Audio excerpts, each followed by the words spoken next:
Hey guys, this is Eric Weingarten with Weingarten Racing. Today's video is showing what's going to be tested next on the small block Chevy Dyno Mule. So these four intakes are going to be tested next, and there's a bunch of other stuff besides just this I'm going to talk about in this video. So you can put a guess on which one you think does the best. I'll be curious to see what you guys think, because so far the Dyno Mule itself has made me look like a moron, because sometimes what you think is the best is not. For instance, I never thought the Victor Jr., that single plane manifold sitting over there, would be the best 4150 manifold, but it was, and by a good majority. So anyway, put what you think is going to happen, but let me run down what the engine is, and we'll talk about these manifolds. 406 small block Chevy. It's got flat top pistons from Race Tech. It's 11.3 or 4 to 1. My notes has all that information. The camshaft's a 260, 270 degrees solid roller, 685 lift, 108 LSA. It's pretty 1,000 CFM Race Demon carburetor has been used, and we're also going to use a 1,050 CFM Holley Sportsman Dominator.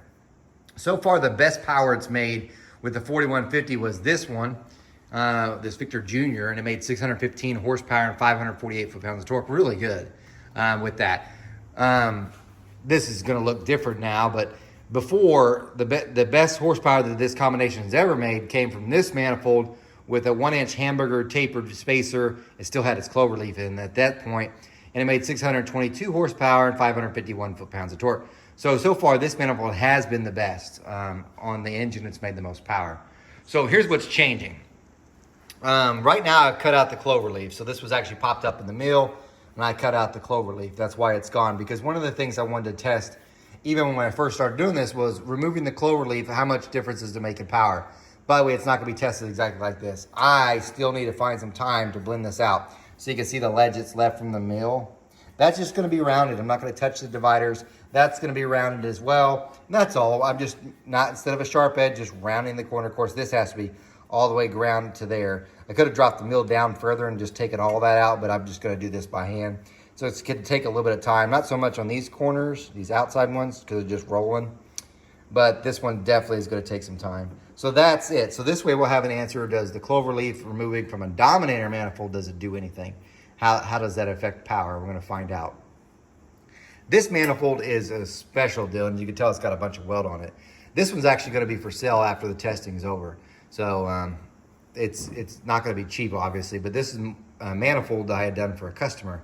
This is a Edelbrock 2892 that I had converted to a Dominator flange. So typically when you get a 2892, it's a 4150 style flange.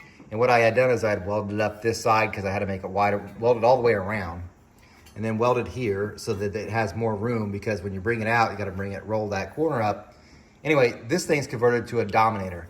So the Dominator that's ran on here will be all then, bam, onto here. Because I think this should beat that. But this Dyno Mule has a way of kind of proving things wrong. It's definitely got more area, and it's been ported. It looks like a nice piece. This thing, I think, should be the best 4500 manifold that's here, but it took a lot of welding. Definitely has way more runner length than this. It also has more cross-sectional area, which, quite frankly, for this combination, since I'm using which I didn't even mention that, the ProMax Project X 215cc head completely stock, this manifold may end up being too large because the cross-section's so big. It's made for a larger cubic inch, turning more RPMs. So it may be too big, but the runner link's nice, so maybe that make up for it. But it's Dominator, so it's different than the one before. Then, this is an Edelbrock street tunnel ram, and that's going to be tested. I've got an identical 1,000 CFM Dominator carburetor, not Dominator, 1,000 CFM Race Demon carburetor. I'm putting my two identical ones on here, and I'm going to dyno it. For curiosity's sake, I'm going to take one of my Demons and dyno it, then the other Demon and dyno it on just a single plane, because I want to see if there's difference in the carburetor. But both of them will be tested on this, and we'll get to see, does the tunnel ram actually make more power than good single planes with a Dominator. So that's going to be kind of cool, and that's the plan with it. It's completely stock, by the way. There's no modification done with this at all. So then there's this. I haven't finished this up yet, but I'm going to. This thing is the Victor Jr., and so far it's been the best. The one thing I'm going to do with it is I'm going to take these sharp edges, I'm just gonna round them.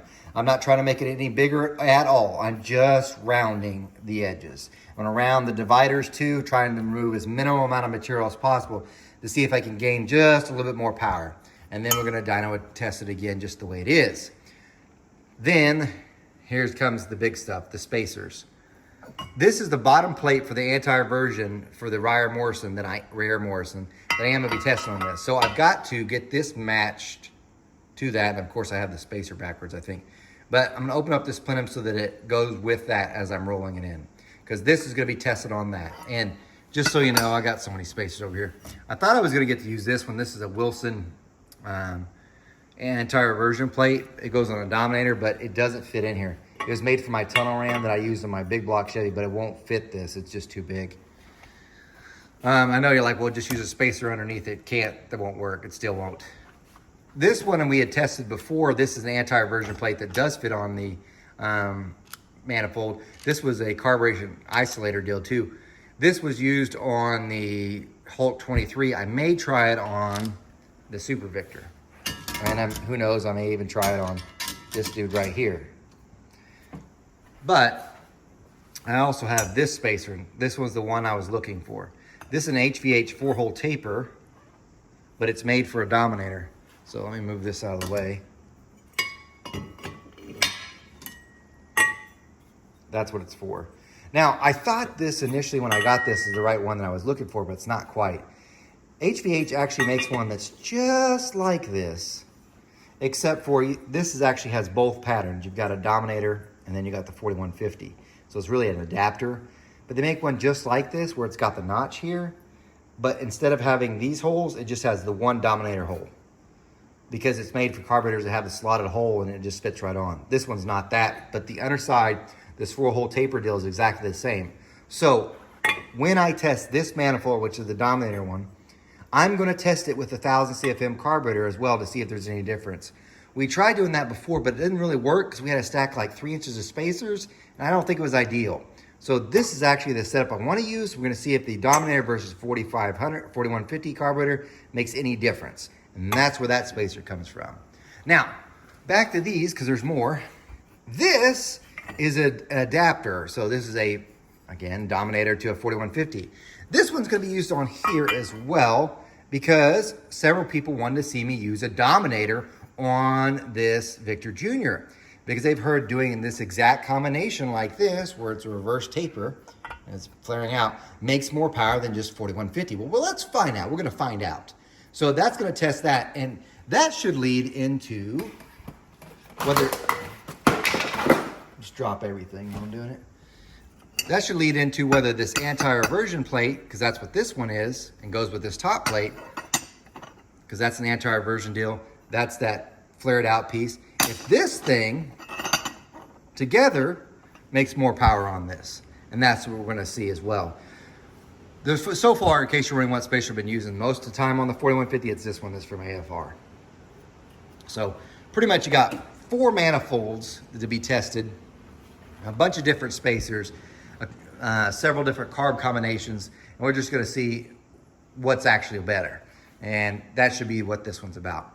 After that's done, so after I get done wrapping up this test, those heads are coming off. The Project X 215 stock ones are coming off.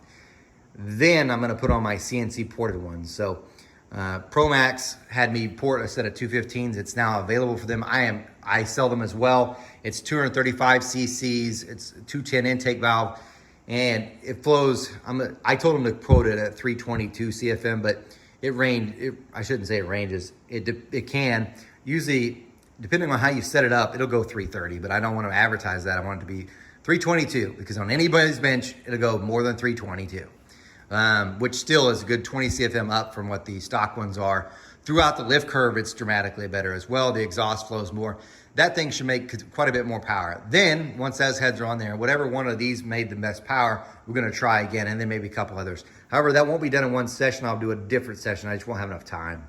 So, that's what's coming up. Take a guess on which intake you think will do the best, what carb combination you think might do the best, or what spacer you think might be the best. So, we'll be doing all that stuff. I actually have, and I don't have it here to show you, a 4-hole tapered from Pro Comp that actually made more power than the Hulk 23 that I'm gonna try with the Super Victor as well.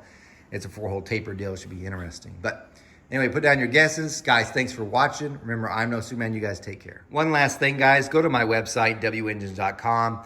There's a link to my online store where you could purchase books from the previous Dyno session. So for this is from Dyno session 2. The new book is now available. I'm going to go pick it up as soon as I get done recording this. And that's from session 3 and 4. I combined those together to make another book. When you buy those books, it helps support the dyno testing because this stuff does cost money. And also if you want to see stuff easier, it's much easier to look in those. So go to my online store, purchase those, and thanks for watching again.